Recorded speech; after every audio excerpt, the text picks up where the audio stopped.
Just imagine कीजिए कि अगर ऐसा हो कि गली क्रिकेट खेलने वाले लड़के अपनी टीम इंडिया को हरा दें तो क्या होगा। आप कहेंगे कि यार ये तो गेम हो गया।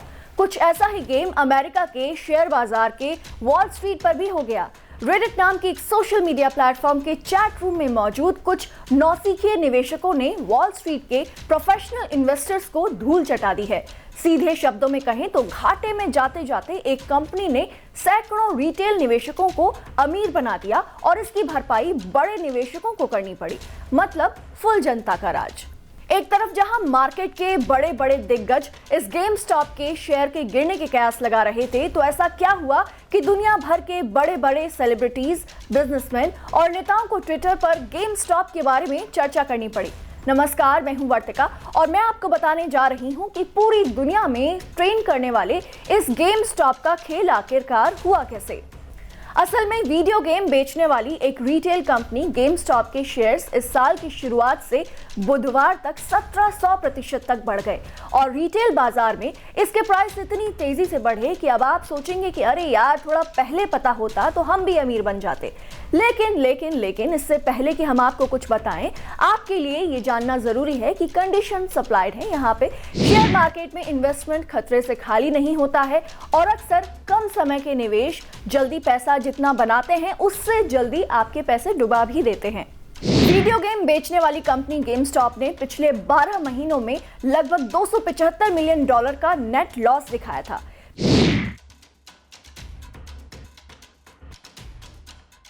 हेज फंड वाले बड़े निवेशकों को लगा कि अब इसके प्राइस बढ़े हुए हैं और इसे बेचकर निकल लेना चाहिए।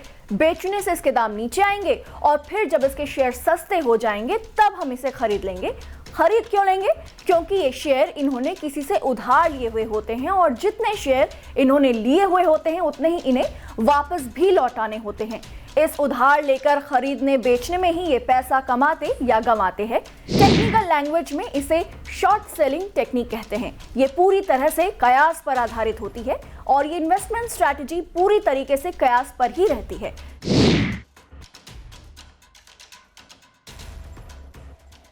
लेकिन गेम स्टॉप की शॉर्ट सेलिंग की भनक रेडिट के चैट रूम में वॉल स्ट्रीट पर नजर रखने वाले कुछ लाखों छुटभइये इन्वेस्टर्स को लग गई और उन्होंने बड़े निवेशकों के ऑपोजिट खेलना शुरू किया। मतलब जितना उन्होंने बेचा उतना उन्होंने खरीद लिया। इसे गेम स्टॉप के शेयर नीचे जाने की बजाय और ऊपर जाने लगे।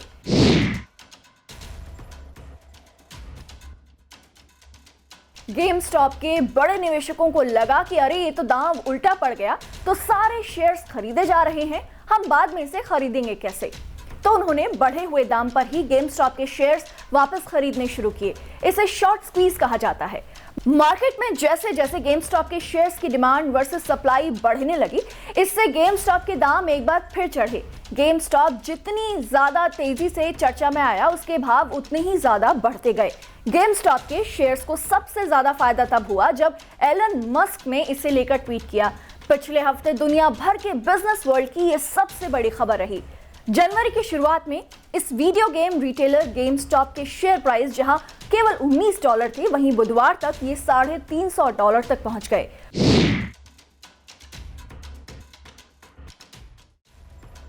वॉल स्ट्रीट पर गेम स्टॉप के बड़े इन्वेस्टर यानी हेज फंड वाले लोगों को इससे बहुत सा नुकसान हुआ। यहां तक कि कुछ इसके शेयर में ट्रेडिंग करने वाले प्लेटफॉर्म्स को इसकी खरीद बिक्री तक रोकनी पड़ी, जिसकी काफी आलोचना भी हुई। हेज फंड थोड़ा म्यूचुअल फंड की तरह होता है, लेकिन उससे भी ज्यादा कॉम्प्लेक्स होता है।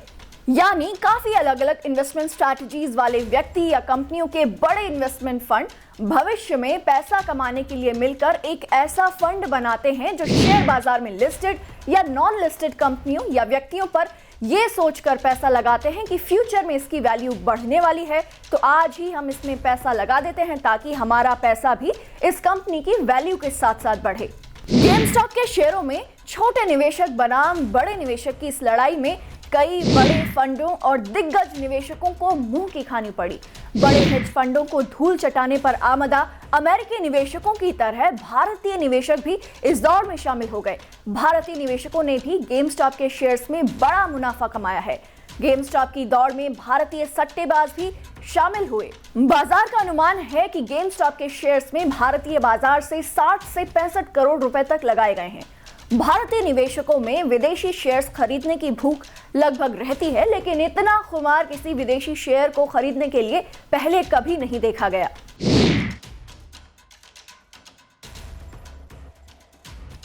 लेकिन पूरी दुनिया के लिए गेमस्टॉप का मामला इतना बड़ा क्यों हो जाता है? क्योंकि पहली बार है जब ऑनलाइन कारोबारियों ने अपना लोहा मनवाया है। यहाँ पर इतिहास में ऐसे कम ही उदाहरण देखने को मिलते हैं जब छोटे निवेशकों ने हेज फंड के दिग्गज निवेशकों को नाकों चने चबवा दिए हों। साथ ही साथ में इसे रिटेल निवेशकों की जीत माना जा रहा है।